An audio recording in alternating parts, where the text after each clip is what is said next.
মার্জারের বিবেচনায় থাকা 5 ব্যাংকে বসানো হচ্ছে প্রশাসক। বাংলাদেশ ব্যাংকের কর্মকর্তারা এই অস্থায়ী প্রশাসকের দায়িত্বে যাচ্ছেন।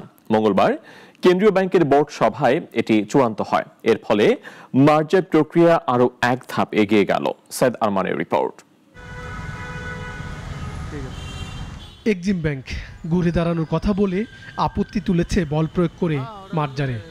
একই আপত্তি তুলে আদালতে গেছে সোশ্যাল ইসলামী ব্যাংকের বিনিয়োগকারীদের একটি দল।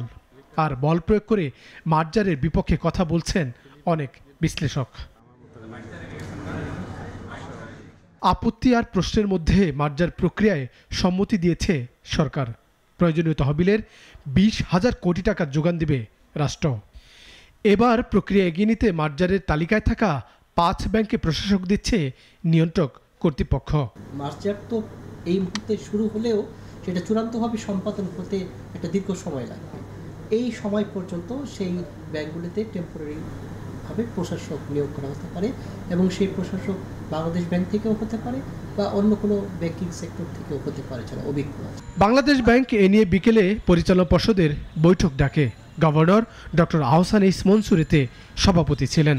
জানা গেছে প্রশাসকের বাইরে আরও 4 জন কর্মকর্তা তাকে সহায়তা করবে, যারা কেন্দ্রীয় ব্যাংকের কর্মী। তবে সংশ্লিষ্ট ব্যাংকগুলোর বোর্ড এখনই বিলুপ্তি কিনা তা চূড়ান্ত হয়নি। যখন অফিসিয়ালি বাংলাদেশ ব্যাংক ডিক্লেয়ার করবে যে এই কয়টি ব্যাংকে নিয়ে ব্যাংকে একীভূত করে আমরা এই নামে একটি নতুন ব্যাংকের যাত্রা শুরু করলাম, সেই সময় সিদ্ধান্ত হবে যে আসলে প্রতিটা ব্যাংকেই তখন পূর্ণ আকারের কি বোর্ড থাকবে নাকি ক্ষুদ্র আকারের কিচেন ক্যাবিনেটের মতো ছোট বোর্ড থাকবে। এক্সিম এসআইপিএল এর বাইরে ইউনিয়ন, ফার্স্ট সিকিউরিটি এবং গ্লোবাল ইসলামী ব্যাংক মার্জারের তালিকায় রয়েছে। এক্সিম বাদে 4 ব্যাংক থেকে বিপুল অর্থ ঋণের নামে বের করে নেয় এসালম গ্রুপ। আর এক্সিম ব্যাংকের চেয়ারম্যান ছিলেন আলোচিত সমালোচিত ব্যবসায়ী নজরুল ইসলাম মজুমদার। সাইদ আরমান, নাগরিক, ঢাকা।